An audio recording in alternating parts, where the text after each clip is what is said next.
The alarm went off at 6:30 a.m., just like every day. Raphael opened his eyes and, before even moving, already felt the weight of routine pressing on his shoulders. He got up slowly, adjusted his tie still slightly crooked in the bedroom mirror, and cast a quick glance at Marina, who remained lying down, turned to the other side. Morning light filtered through the half-open blinds, drawing straight lines on the white sheet. He hesitated for a moment before approaching her. He had noticed something strange the night before, but decided not to ask. He didn't want arguments so early. In the kitchen, the coffee was already brewing. Raphael liked to start the day in silence. He turned on the TV just for background noise while he scrolled through his phone. Reports, emails, reminders, everything flowed as usual. Everything under control. Marina came down minutes later, wearing a thin robe and holding her head, as if trying to protect herself from something invisible. Raphael glanced at her sideways, noticing her pale face, and something else. A dark mark on the side of her neck, almost like a bruise. "Are you okay?" he asked, not looking up from his phone. "I had trouble sleeping," she replied, picking up a cup. Her voice was low, like a whisper. "That bruise, did you hit something?" Marina touched the spot, surprised, as if only then she had noticed. "I don't know. Maybe in the shower, last night." Raphael nodded, satisfied with the simple answer, and went back to reading. But something about that scene stuck in his mind, like a song on repeat. The hours at work passed as usual. Meetings, charts, demands. Raphael was respected, though not exactly liked by his colleagues. His efficiency made up for his coldness, and he preferred it that way. Returning home that night, Marina was in the living room, wrapped in a blanket, watching some random movie. As he approached, he noticed more marks, a small scratch on her left arm, and a thin cut on her ankle. He asked, his tone harsher than he intended. "I don't know. Honestly, Raph, didn't notice. Are you hurting yourself in your sleep? Is something wrong with the bed?" "It's not that," she replied, looking away. "I feel pain, but I don't know where it comes from." He sighed, irritated with what he saw as her carelessness. He grabbed the remote and turned off the TV. "Tomorrow we're going to the doctor. This has to have an explanation." She nodded, without resistance. That night, Raphael's sleep was restless. He dreamed of dark hallways, doors that wouldn't open, and Marina calling for him from somewhere far away. When he woke up, the first thing he saw was the bluish light of the clock, 3:17. Silence was absolute. He turned to the side and noticed Marina wasn't in bed. He got up and went to the living room, found her there, sitting on the floor, leaning against the wall, hugging her legs. "What are you doing here?" "I can't sleep. I feel like my body isn't mine anymore." Raphael approached and saw more clearly, new marks on her back, visible through the thin fabric of her robe, long, as if something had scratched her. He touched them, feeling a chill. "This isn't normal. Tomorrow morning we're fixing this, once and for all." She didn't reply. At the doctor's office the next day, Marina was examined by 2 different physicians. Both said the same. The marks had no apparent cause, no signs of autoimmune diseases, no allergies, nothing physical to justify those wounds. "It might be stress," one of the doctors said. "The body manifests what the mind tries to hide." Raphael didn't like that answer. He always preferred tangible, exact things. Stress, that was an excuse for those who couldn't handle problems.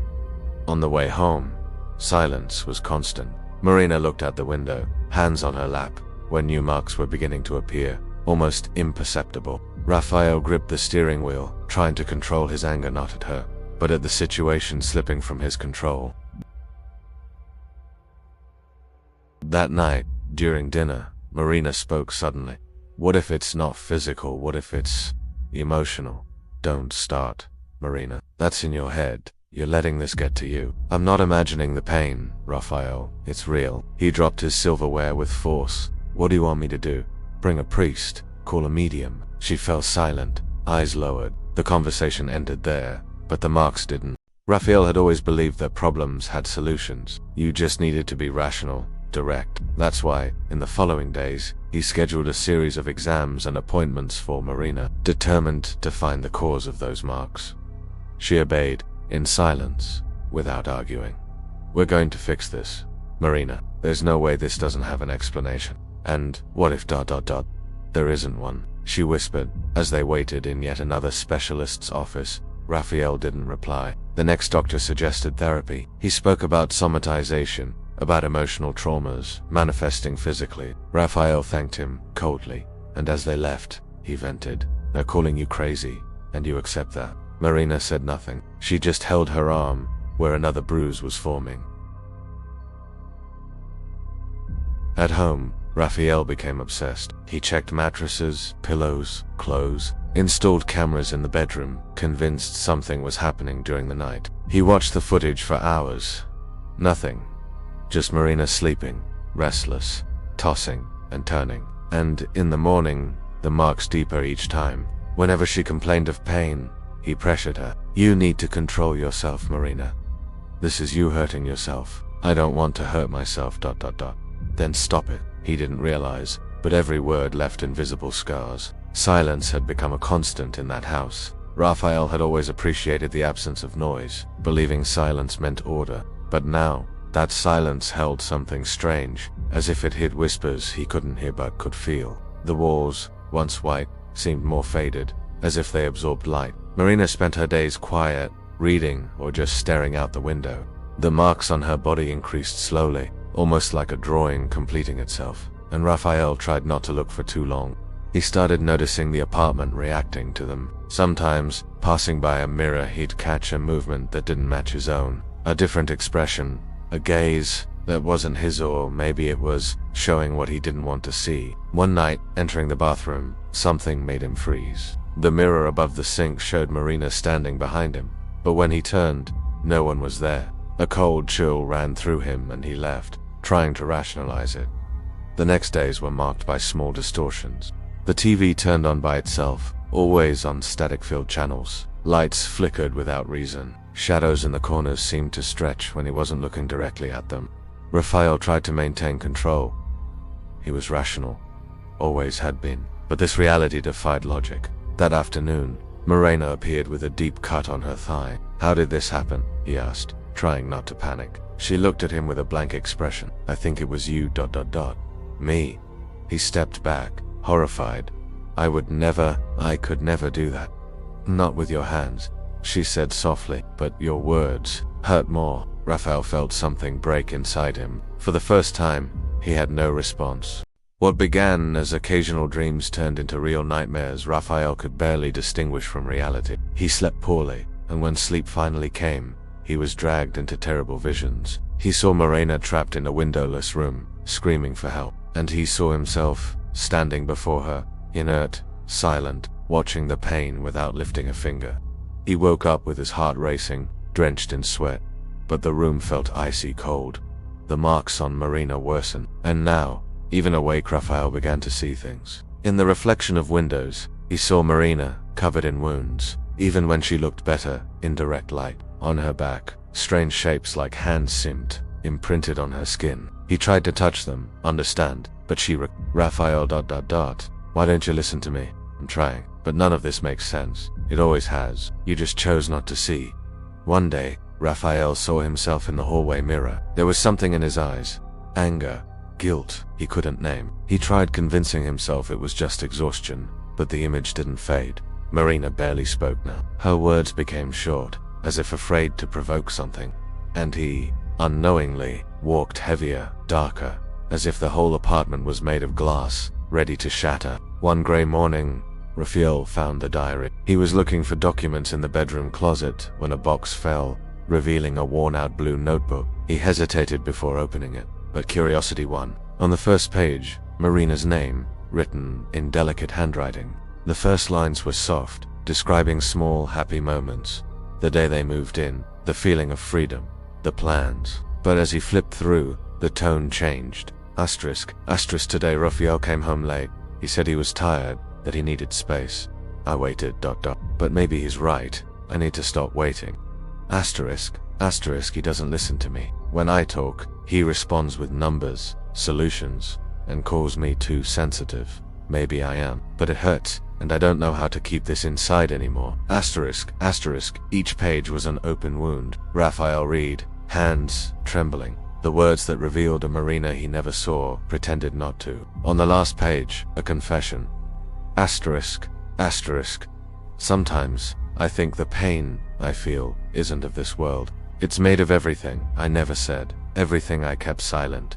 One day, this pain will show, and he will see. He will see everything he did to me without knowing. Asterisk. Her words now scarred him more than any wound.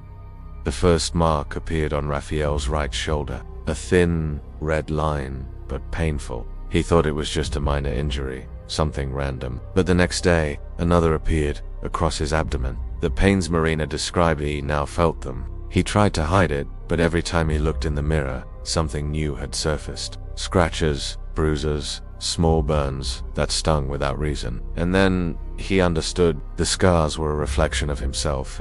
He could no longer look at Marina without feeling guilt. Watching her sleep, he noticed her faint breathing, her sunken eyes, and the apartment, so quiet, seemed to watch. The walls creaked, as if judging him. The living room mirror showed his image distorted, covered in blood. He didn't know if he was losing his mind, but he wanted it all to stop. He locked himself in the bathroom, removing his shirt. There, in front of the mirror, were the marks. He touched them and winced.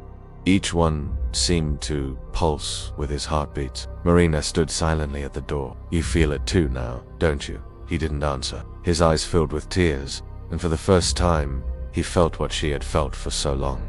The house became a tribunal. Every corner reflected what Raphael had tried to hide. In the mirrors, he saw the past, arguments, harsh words, cold stares. He tried to escape himself, but the reflections followed. One day, he passed by the hallway mirror and saw something that froze him. Himself, yelling at Marina, while she curled up, crying. That image destroyed him. He never thought of himself as cruel. But the mirror didn't lie. He tried to break the mirror. Shards flew, cutting his hands. But in the broken glass, his eyes still stared back. Marina worsened, barely eating, barely moving. Raphael no longer knew how to help her, but he knew he had to try. He sat beside her, watching her sleep, the marks on her fading while his worsened. Every mirror now showed a man in pain, inside and out. At night, the apartment was filled with whispers, echoes of his voice, of things he had said, reverberating through the walls. Asterisk, asterisk, you're too sensitive. Why can't you be stronger? I don't have time for this now. Asterisk, asterisk. He covered his ears, but it was no use. The house was alive, and it was judging him. That night, Raphael knelt beside the bed. Marina lay still, breathing weakly. Forgive me, Marina, for everything I was, for everything I failed to be. The words came out between sobs. I thought I was right. I thought loving was protecting, but I suffocated you, silenced you, and now I see. I see everything I ignored. He confessed everything, each memory, each cold gesture. He begged. Hours passed, and he spoke, pouring out what he had buried for years. His tears soaked the sheets, and still, she slept. He held her hand, trembling. I don't know if I can fix this, but I want to try. Marina opened her eyes, slowly. Raphael. I'm here. She smiled. Weakly, but it was real. Days passed. Marina improved. The marks disappeared, as if they had never been there. But Raphael was no longer the same. His scars, invisible to others, were everywhere. Every touch, every glance, reminded him of what he had done. He wondered if he would ever be free. Sometimes, at night, he saw his reflection, and in it, the scars still bled. Marina seemed lighter now. She spoke more, moved more freely, but Raphael stayed silent, trapped in a prison of his own making. He no longer feared the mirrors. He looked at them, accepting what he saw, and in that acceptance, found a kind of peace, but not forgiveness. Not yet.